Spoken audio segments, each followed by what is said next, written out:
Joining us to talk all about this is the co-founder of the S&P Case-Shiller Indices, Macro Markets Chief Economist Bob Shiller. Bob, good to have you back with us. Nice to be here. So, up for the second month in a row. Could we glean anything positive from that? Should we? Well, the positive thing is, we've gone up 2 months after 7 consecutive months of decline. But it's largely seasonal. This is coming into the summer months. Even so, it should be good, right? It should be good. If you correct for the seasonality, it's just flat. But even that is better than it was a few months ago. So it's looking up a little bit. You know, it's funny. Matt and I were talking before you came on. We were talking in the newsroom, and we said, we felt like Bob was, a little optimistic last time we're on. Yeah. I mean, are you optimistic when you look at this data? Because it is still pretty depressing, especially when you break it down to individual markets. Well, I still worry about. We've been on a downtrend for 5 years, since 2006. And we still have some headwinds, right? And so the economy is not getting better at the moment. We're up to 9.2% unemployment. Unemployment is a factor affecting people. Still can't get credit easily, and Fannie and Freddie are still. It's not clear what's going to happen with them. They're going to cut the conforming loan limit unless Congress extends them. The loan limits will be cut in October, and so that's not going to be good.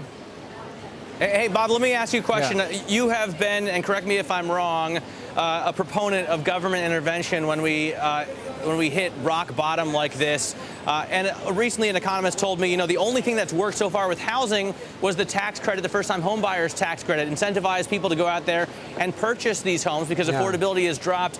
Do you think that's the case? Would you like to see something like that again? Well, of course, we're still supporting the housing. It's all on life support.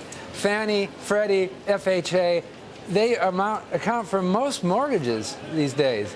So the government's behind all of it, almost all of it now. And the question is, when is it going to be enough? When is it going to come back? And the housing market is in an incredible doldrum still. Housing starts are at the lowest they've been since World War II in millions of units. I'm not talking in percentage. It's just really in the doldrums, despite all this government support. I mean, to follow what Matt's saying, Bob, do we need to kind of let this market, the housing market, just get all the fluff out? I know you said we've been in a downward move since 2006, but do we need to kind of let all this pain, unfortunately, continue to get to a normalized, healthy market? Because it was so inflated, abnormally so, because of various policies and because of overlending and so on and so forth. I mean, do we need to kind of let that happen so we do get back to a healthy housing market? Home prices have come down over 30% and 40% in real terms. So we've already come most of the way back. But some of it was overinflated, correct? So so we don't want to go back there. We have kind of more like normal home prices now, things should get better on their own eventually. The problem is that we're in a protracted growth recession right now, and we're not. The austerity programs that the U.S. is enforcing and now other countries around the world are enforcing is just not promising right now. And so we need some kind of stimulus to get us out of this, but it doesn't seem like it's going to come. The Russians look to create more households, right? They want people to get married and procreate.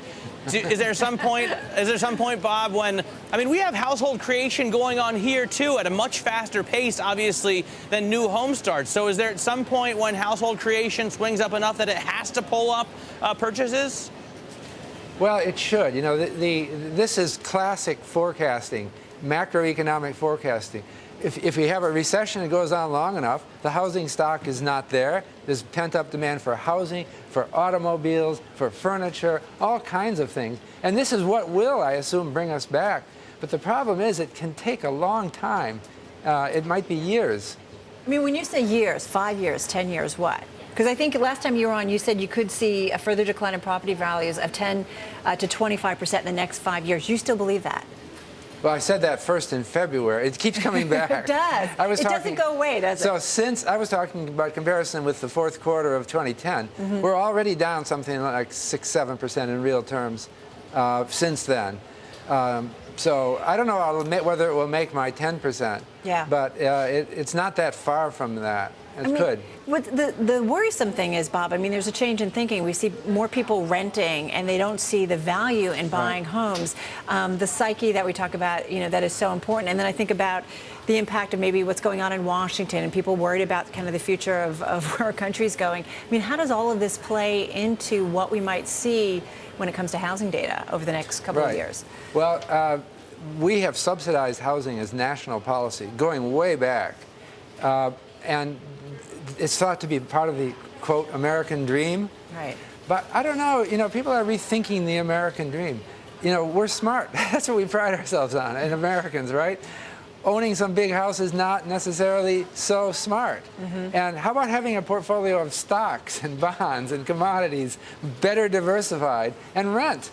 And then you're more flexible. And hey, you're very American. I don't know why the American dream has to be a house. And so maybe we are going through a change like that. And that might suggest then a longer period of retrenchment for the market.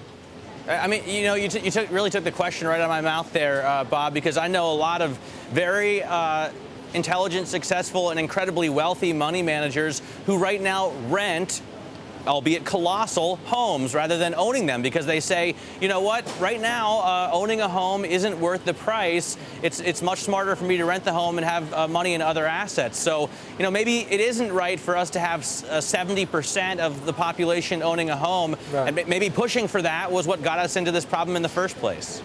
Well, this is good news. I can be optimistic. Good. The Americans are getting more financially sophisticated. And it's freeing them up. Also, you don't have to mow the lawn because you're living in a building and they have somebody, a professional, do that. Sounds like my husband. All sorts of advantages. Hey, let me ask you, in terms of a debt downgrade, if we get that for the United States and if we start to see any kind of trickle through in terms of rates, what would that be? What would be the implications for the housing market potentially? Well, it's hard to say. I mean, a debt downgrade, just the downgrade. But there's concern whether or not it then filters through. Yeah. I was just talking to the CEO of Egan Jones. They've already downgraded the U.S. Yeah, I know. They have. I just met him. Sean but do you think there could be implications for the housing market, just quickly? Yes, it could.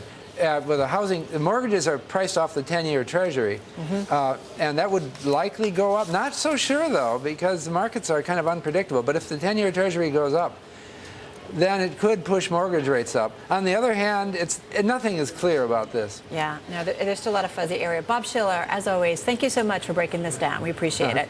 We're going to head